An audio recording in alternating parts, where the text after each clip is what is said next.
काँग्रेसचे नेते अशोक चव्हाण यांच्या पाठोपाठ राजीनामा दिलेले अमरनाथ राजूरकर आपल्यासोबत आहेत।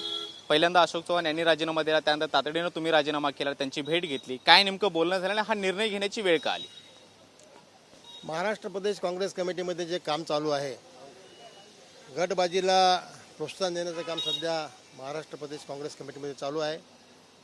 कालच बऱ्याचशा आमदारांनी तक्रारी केल्या की जे पार्लमेंट बोर्ड केलेलं आहे 52 लोकांचं, त्याच्यामध्ये माझं नाव आहे, पण बाकीचे काही आमदारांची नावं नाहीत, ज्येष्ठ आमदार आहेत। पण जो काही कार्यकर्ते असे आहेत की ज्यांचं वार्डा डिपो जप्त झालेले आहे, पण अध्यक्षांच्या पुढं करतात, अशा लोकांना त्यांनी त्या कार्यकारिणीमध्ये स्थान दिलेलं आहे। त्यामुळे बरेचसे आमदार नाराज आहेत आणि काहीही होऊ शकतं, हा एक विषय आहे। दुसरा, मी अशोकराव चव्हाण साहेबांचा मी कार्यकर्ता आहे, शून्यातून मला निर्माण केलेलं आहे साहेबांनी, आणि त्यांनी राजीनामा दिला म्हणून मी राजीनामा दिलेला आहे। तुम्ही म्हणताय की महाराष्ट्र काँग्रेस कमिटीबद्दल नाराजी आहे, ही नाराजीची व्याख्या नेमकी काय? कोणाबद्दल नाराजी आहे? कुठल्या व्यक्तिमत्वाचं खास करून सगळं हे वागणं पटत नाहीये किंवा कोणाच्याबद्दल तुम्ही उघडपणे बोलू इच्छिता? नाही, उघडपणे बोलायचं काय, तुम्हाला सांगितलं मी, प्रदेश काँग्रेस कमिटीबद्दल नाराजी आहे। जे काही कार्यकर्त्यांची त्यात निवड केलेली आहे, नागपूरच्या आमदारांचं म्हणणं आहे की ज्यांची वार्डामध्ये निवडण्याची पात्रता नाही, अशा लोकांना पार्लमेंटरी बोर्डमध्ये घेतलेले आहे, आणि जे लोकांमधून आमदार झाले अशा लोकांना त्यांनी वगळलेलं आहे। असे बरेचसे आमदार खूप नाराज आहेत असं लोकांनी सांगितलं, आणि हीच बाब आहे। अशोक चव्हाण यांनी घेतलेल्या निर्णयाला तुम्ही समर्थन दिलेलं आहे, अजून काही आमदार त्यांच्यासोबत येऊ शकतील, कुणाशी संपर्क झालेला आहे, आतापर्यंत कोणाशी बोलणं झालेलं आहे?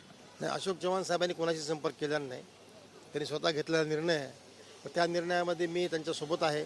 अजूनही बरेचसे आमदार आहेत, पण मला माहीत नाही, आमचं त्यांच्याशी बोलणं झालेलं नाही आहे। भाजप हा पर्याय आहे का? कारण अशोक चव्हाण यांनी सुद्धा स्पष्ट बोलताना सांगितलं की अद्याप तरी कुठल्याही पार्टीचा विचार नाही आहे, मात्र अशी चर्चा आहे की भाजपमध्ये ते जाणार आहेत, राज्यसभा निवडणुकीवरती जाणार आहेत आणि भाजपकडून त्यांना उमेदवारी मिळण्याची शक्यता आहे, म्हणून त्यांनी हा निर्णय घेतला। अशोक चव्हाण कोणत्या पक्षात जाणार मला माहीत नाही, पण ते ज्या पक्षात जातील त्या पक्षात आम्ही त्यांच्याबरोबर राहू, एवढंच सांगेन। अशोक चव्हाण काँग्रेसचे ज्येष्ठ नेते आहेत, अशोक चव्हाण काँग्रेसचे ज्येष्ठ नेते होते, त्यांनी हा निर्णय घेतलेला आहे। ही निर्णय घेण्याची वेळ त्यांच्यावरती का आली? कारण मागच्या काही दिवसामध्ये आपण पाहतो की काँग्रेसचे अनेक नेते काँग्रेसची साथ सोडतायत, राष्ट्रवादी, शिवसेना आणि आता भाजपमध्ये जाण्याची चर्चा जी आहे ती सुद्धा उघडपणे होते आहे।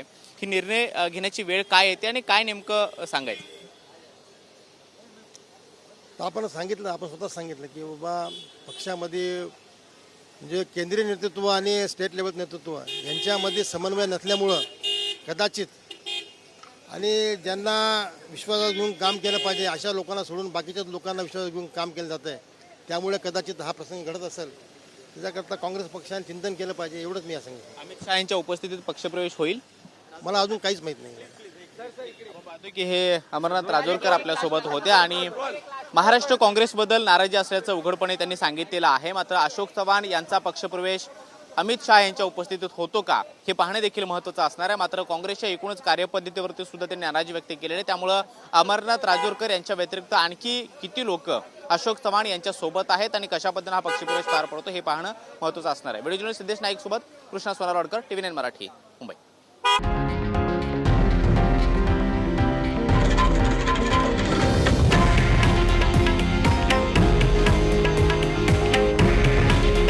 हे आहे देशातील नंबर 1 न्यूज नेटवर्क आणि आपण पाहत आहात TV9 मराठी। काळजी तुमची, हित महाराष्ट्राचं।